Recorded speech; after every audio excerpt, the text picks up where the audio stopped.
Yes. That's the only way to get this out.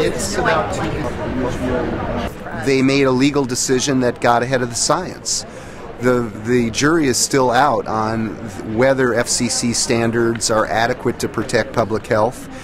We have a sister agency, the California Council on Science and Technology, which is right now in the process of taking up a study of this very topic. They're due to issue their report in the next 2 months. This decision, at a minimum, should have been continued until the California Council's decision is published and public comment was made.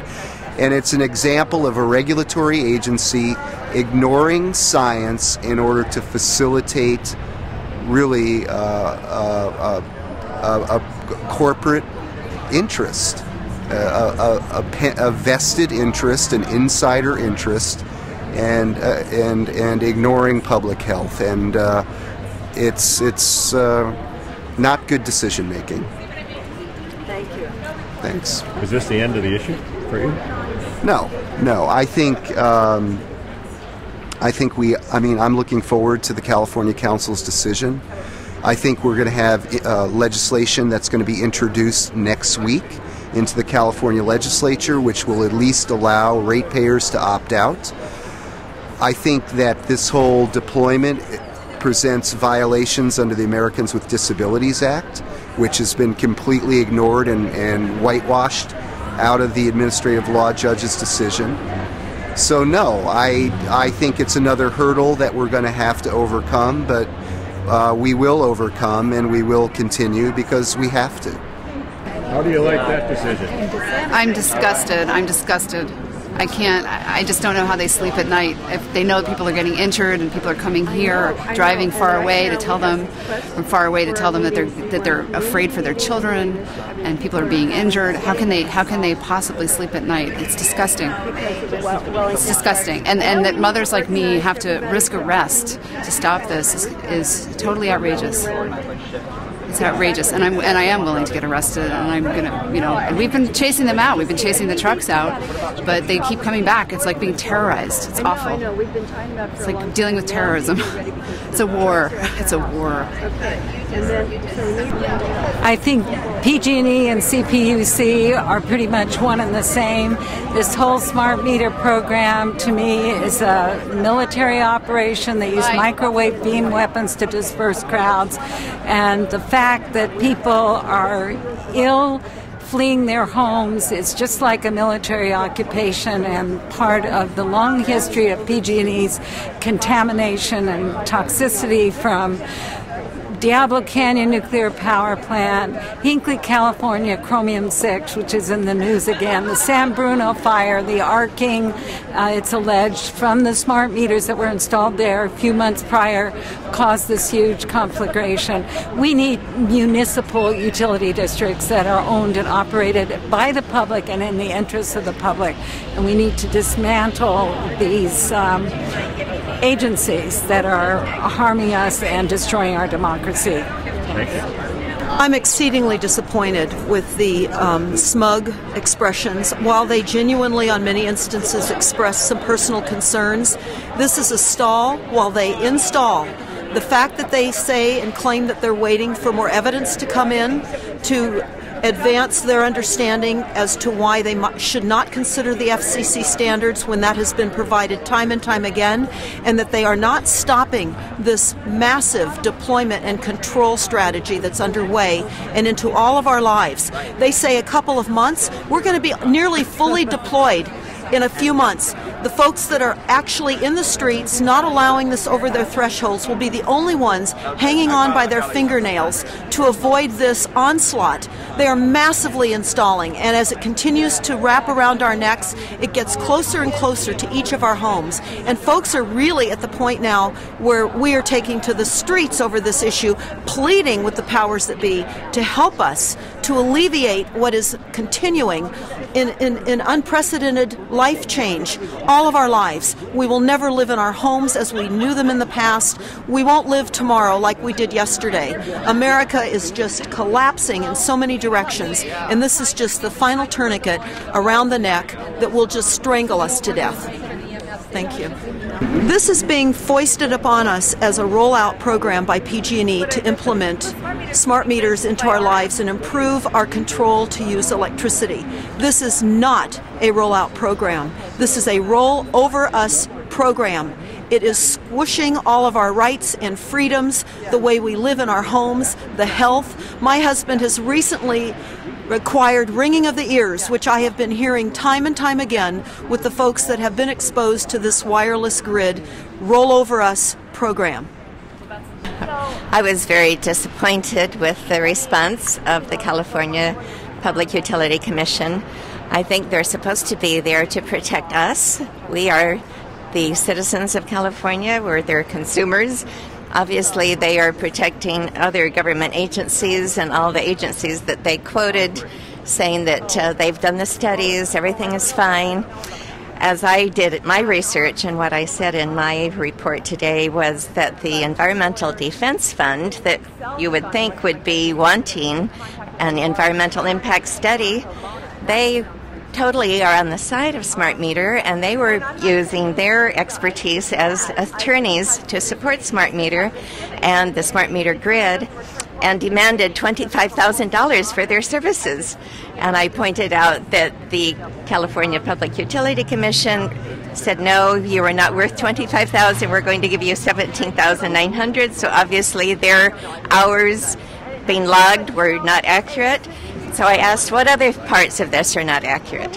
And is the science behind this not accurate? And there is so much that is not being questioned on their part that should be.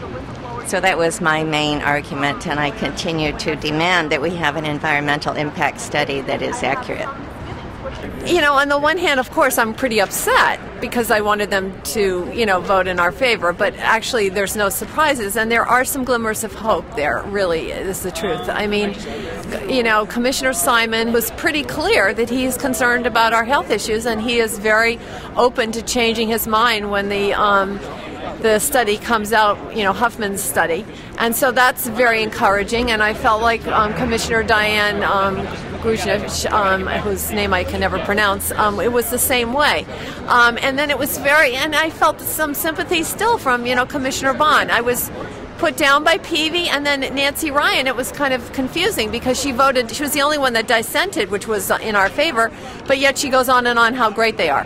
So it was really a mixed bag. I do think that we need to start protesting, and big time, and some splashy ones that are going to really inconvenience us, because they mean probably some campouts and getting up early in the morning and driving distances. You know, those of us in San Francisco driving north, and those, you know, continuing those poor people north coming south.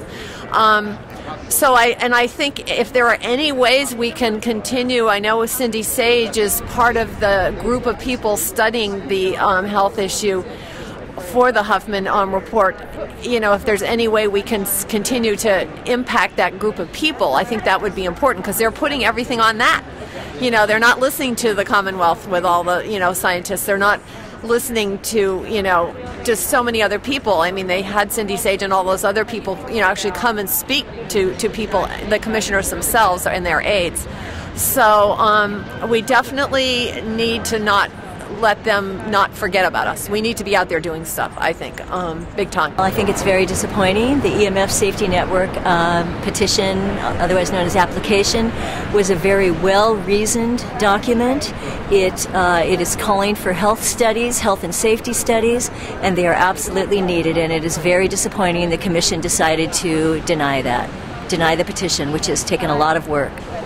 And so what is your concern about that decision? My concern is that they are deploying an unsafe technology on all of us. And they're deploying it on people, on babies, on electrosensitive adults, on elderly, on people who feel still healthy but are starting to get sick from this. And they are not stopping. They're saying, well, we'll wait for the CCST study, but meanwhile they're deploying somewhere between 10 and probably 20,000 meters per day. And so what does that mean for you personally? Well, for me personally, I'm hoping when I go home today they have it installed on my house. We were at Wellington a week or two ago, and every time a truck rolled out, I wondered where they were going. And I know they're going to install in someone's house, and it's very sad. I personally would not be able to live in my house if it's installed upon.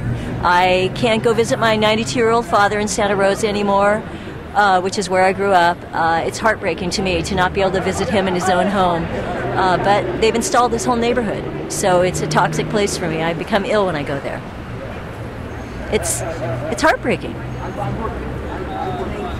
We have a small residential unit in the JC neighborhood in Santa Rosa, and our kids, grandkids have all lived there while they went to Santa Rosa JC. And this past summer, PG&E came in and installed 2 smart meters.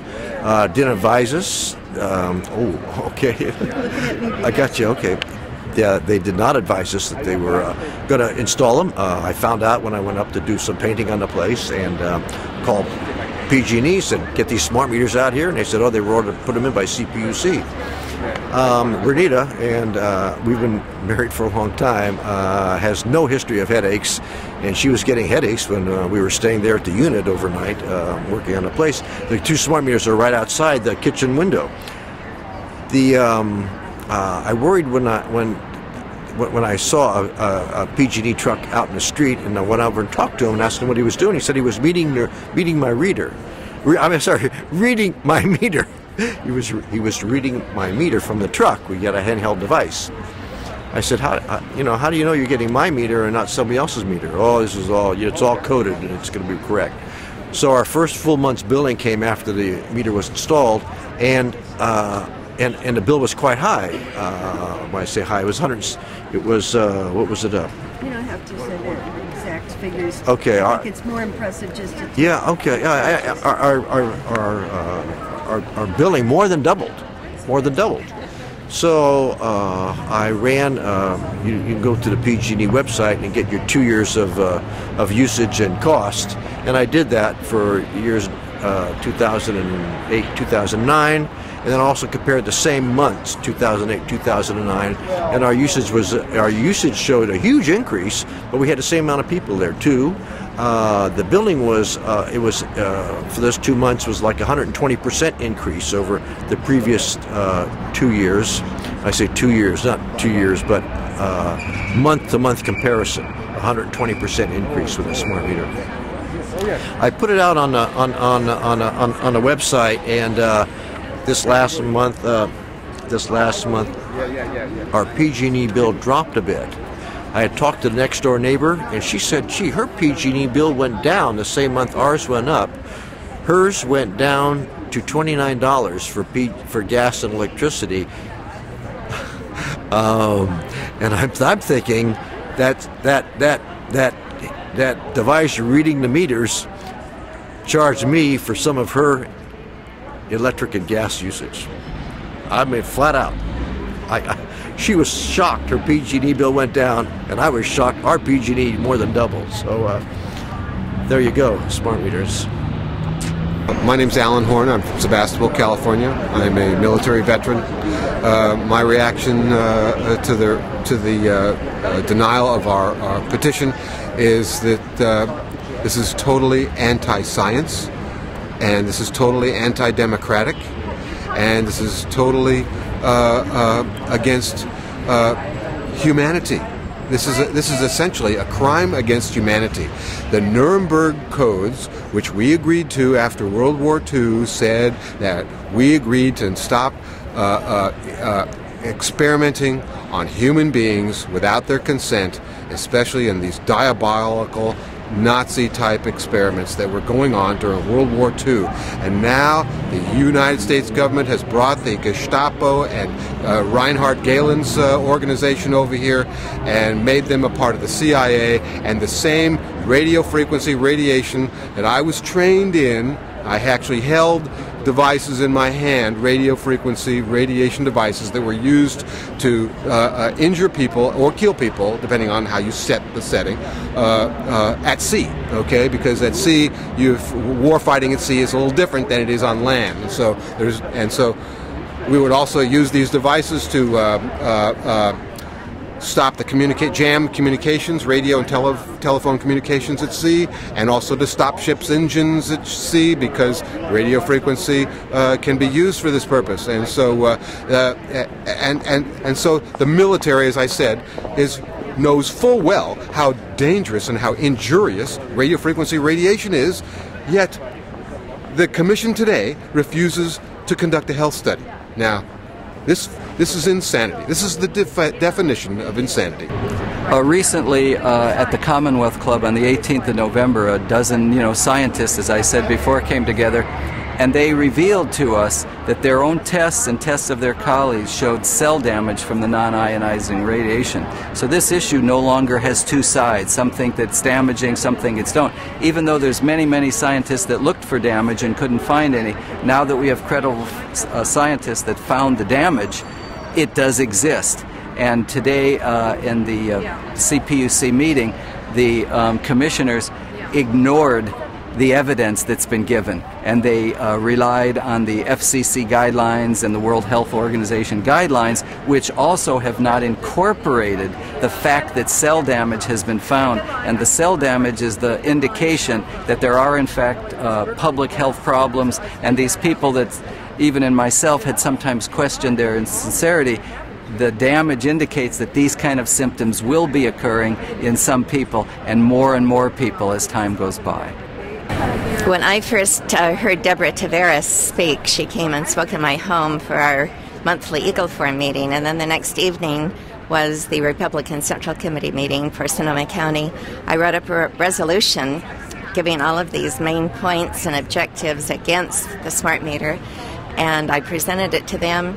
It was voted unanimously, and I then sent it out across the nation along with an article that I'd written that was called Just Say No to Big Brother's Smart Meter, and I sent it to all of the state Eagle Forum presidents, and it was picked up by groups across the nation. A girl in Tennessee called me. Her name is Cindy. She said that she took my article and made thousands of copies and the Republican resolution, rolled it up in like a little newspaper, put a rubber band around it, and every evening she goes and delivers about 200 to all of the people in her community. And she's making such a difference. Everyone is referring to Big Brother's smart meter now.